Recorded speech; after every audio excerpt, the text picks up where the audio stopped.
Nonviolent resistance strategies, an exploration. Nonviolent resistance, also known as civil resistance or strategic nonviolence, refers to the deliberate and coordinated use of nonviolent methods to challenge authority, achieve political or social change, or resist oppression. It relies on withdrawal of consent, moral suasion, economic pressure, and mass mobilization rather than physical force. Far from passive, it constitutes an active and often confrontational approach that seeks to undermine the power base of opponents by eroding their legitimacy and sources of support. Theoretical foundations.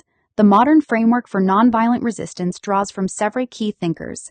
Mahatma Gandhi developed Satyagraha, truth force, emphasizing moral courage, non-cooperation, and civil disobedience. Gandhi demonstrated that disciplined nonviolence could confront colonial power by appealing to universal ethics and exposing injustice. Gene Sharp, often called the Machiavelli of nonviolence, Sharp systematized the approach in The Politics of Nonviolent Action, 1973. He identified 198 methods of nonviolent action, categorized into three main types: protest and persuasion, non-cooperation, social, economic, political, and nonviolent intervention. Sharp emphasized that power depends on obedience. Withdrawing cooperation can collapse regimes. Erica Chenoweth and Maria J. Steffen, their empirical research in Why Civil Resistance Works, 2011, demonstrates that nonviolent campaigns were roughly twice as successful as violent ones between 1900 and 2006. Nonviolent movements also correlate with higher chances of resulting in stable democracies. Core strategies and tactics.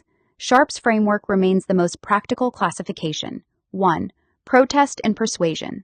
Public demonstrations, petitions, vigils, leaflets, symbolic acts, e.g. displaying flags or wearing colors, marches, teach-ins, and mock funerals. These aim to raise awareness and signal resolve. 2. Non-cooperation.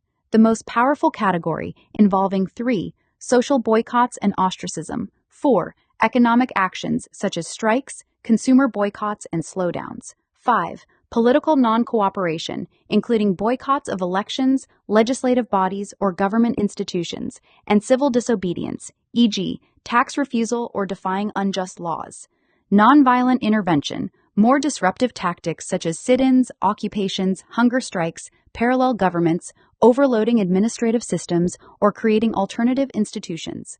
Successful campaigns typically combine these methods into a phased strategy: preparation and training for discipline, building broad coalitions, escalating pressure while maintaining nonviolence, and preparing for repression through resilience and international outreach. Historical and contemporary examples. Notable successes include Indian independence movement, led by Gandhi. Mass non-cooperation and civil disobedience pressured the British Empire. U.S. Civil Rights Movement, Martin Luther King Jr. and others. Strategic nonviolence exposed segregationist brutality and secured landmark legislation. People Power Revolution, Philippines, 1986. Mass protests and military defections ousted Ferdinand Marcos. Velvet Revolution, Czechoslovakia, 1989, and other Eastern European transitions. Serbian Otpor Movement, 2000. Youth-led creative tactics helped topple Slobodan Milosevic. Recent examples, up to 2026, include large-scale farmer protests in India, pro-democracy movements in Thailand and Belarus, and climate actions such as Fridays for Future and Extinction Rebellion, which have employed creative, decentralized tactics. Strengths and advantages. Higher success rate. Empirical data show nonviolent campaigns attract broader participation, including women, older people, and moderates, increasing numbers and legitimacy. Lower human cost. They tend to produce fewer casualties and more durable democratic outcomes. Moral and strategic superiority. Maintaining nonviolence in the face of repression often backfires on the oppressor, shifting public and international opinion. Resilience. Disciplined movements can withstand repression better than fragmented, violent ones. Criticisms and limitations. Context dependency. Nonviolence may be less effective against extremely totalitarian regimes with total control over information and society, or in situations of extreme asymmetry without international attention. Requires discipline. Provocation into violence can undermine legitimacy. Time-intensive. Success often demands sustained effort, organization, and leadership training. Critics argue that some successes relied on implicit threats of violence or favorable external conditions. Lessons for contemporary society. In the context of corrupt or authoritarian regimes facing economic hardship, nonviolent strategies offer a pragmatic alternative to revolutionary violence.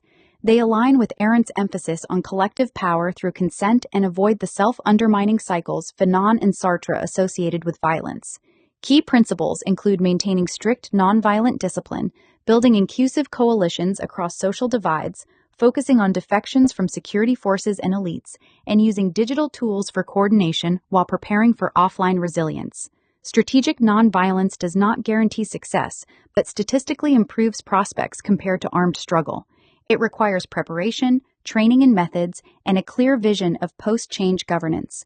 For societies grappling with corruption and economic strain, investing in civic education, parallel institutions, and sustained non-cooperation may prove more transformative than abrupt violent upheaval.